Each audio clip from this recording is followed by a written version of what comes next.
বিসমিল্লাহির রহমানির রহিম।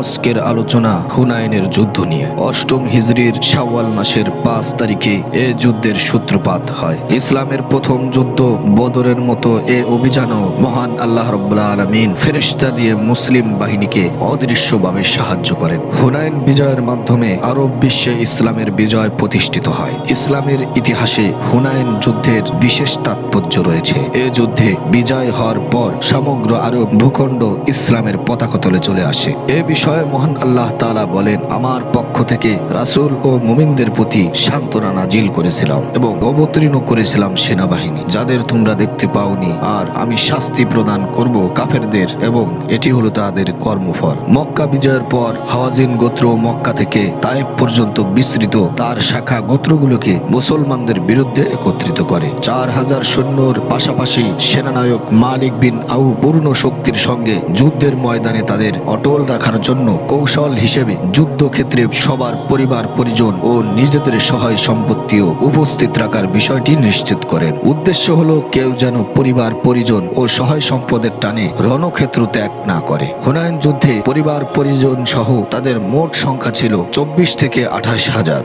অন্যদিকে মুসলমানদের সৈন্য সংখ্যা ছিল 12 থেকে 14,000। এদের মধ্যে কয়েকশো ছিল মুসলিম। সংখ্যার আধিপত্য দেখে কোন মুসলিম সেনা উৎসাহের বসে এ দাবি করে বসেন যে আজ আমাদের জয় অনিবার্য, পরাজয় অসম্ভব। কিন্তু এতে মুসলমানদের অহংকারী মনোভাব প্রকাশ পায়। আল্লাহ ও তার রাসূল সাল্লাল্লাহু আলাইহি ওয়াসাল্লাম মুসলিমদের এ মনোভাব খুবই অপছন্দ করেন, যার ফলস্বরূপ আল্লাহর হুকুমে মুসলমানরা প্রথমে বিপর্যয় হয়ে পড়ে। 80 থেকে 100 জন সাহাবী ছাড়া সবাই ছত্রভঙ্গ হয়ে যায়। তারপর রাসূল সাল্লাল্লাহু আলাইহি ওয়াসাল্লাম এর দৃঢ়তা, সাহসিকতা ও আল্লাহর গায়েবী সাহায্যে মুসলমানেরা চূড়ান্ত জয় লাভ করে। বদরের যুদ্ধের মাধ্যমে আরবদের সাথে মুসলমানদের যুদ্ধ শুরু হয়েছে এবং হুনাইনের যুদ্ধের মাধ্যমে শেষ হয়েছে।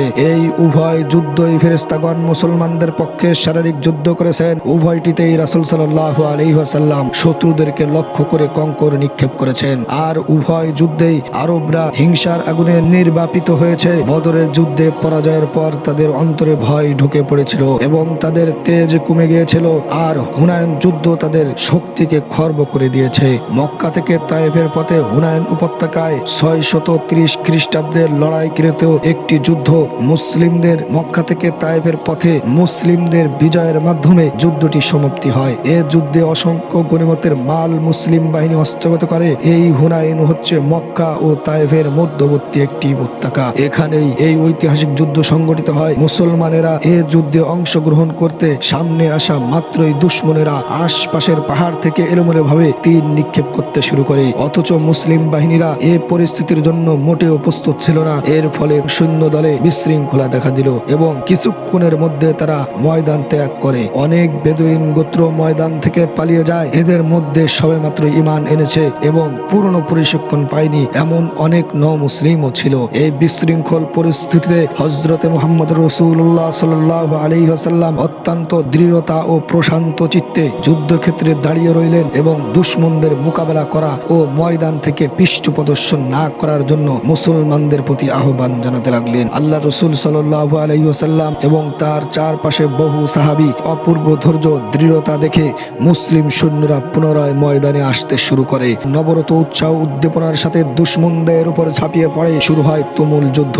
রাসূল সাল্লাল্লাহু আলাইহি ওয়াসাল্লাম এবং তার সাহাবীদের এই ধৈর্য ও দৃঢ়তাকে আল্লাহ তাআলা তার তরফ থেকে অবতীর্ণ সান্ত্বনা ও প্রশান্তির লক্ষণ বলে উল্লেখ করেছেন। এর ফলে আল্লাহর অনুগ্রহে অল্পক্ষণের মধ্যেই যুদ্ধের মোড় ঘুরে যায়। মুসলমানদের যুদ্ধ দেখে কাফেররা হতভম্ব হয়ে পড়ে এবং কিছু কিছু কাফের দৌড়ে পালাতে থাকে, আর মুসলমানরা পুরোপুরিভাবে জয় লাভ করে। কাফেরদের প্রায় 70 জন নিহত হয় এবং হাজার হাজার সৈন্য বন্দী হয়ে যায়। কাফেরদের বাকি সৈন্যরা পালিয়ে গিয়ে তায়েফে আশ্রয় গ্রহণ করে, কারণ সে সময় তায়েফকে একটি নিরাপদ স্থান মনে করা হতো। রাসূল সাল্লাল্লাহু আলাইহি ওয়াসাল্লাম তাদের পেছনে পেছনে তায়েফ গেলেন এবং তায়েফ অবরোধ করলেন। তায়েফ সে সময় একটি প্রসিদ্ধ ও মজবুত দুর্গ ছিল।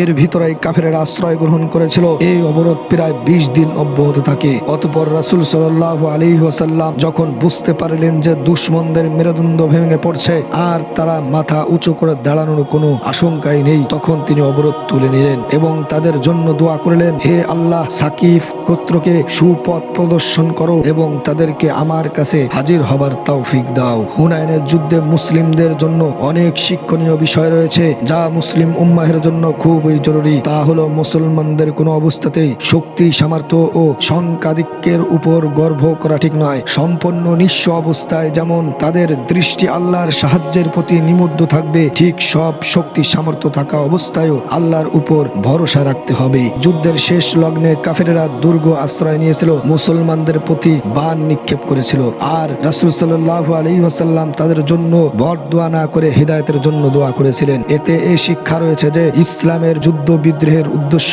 শত্রুদের হত্যা বা পরাভূত করা নয়, বরং উদ্দেশ্য হলো তাদের হিদায়াতের পথে নিয়ে আসা। আল্লাহ তাআলা মুসলিম উম্মাহকে ইসলামের শেষ যুদ্ধ ও আরব বিশ্ব বিজয়ের এই ঘটনা থেকে কল্যাণ ও উপকারিতা গ্রহণ করার, ইসলামের উপর অটল ও অবিচল থাকার তৌফিক দান করুন। আমিন।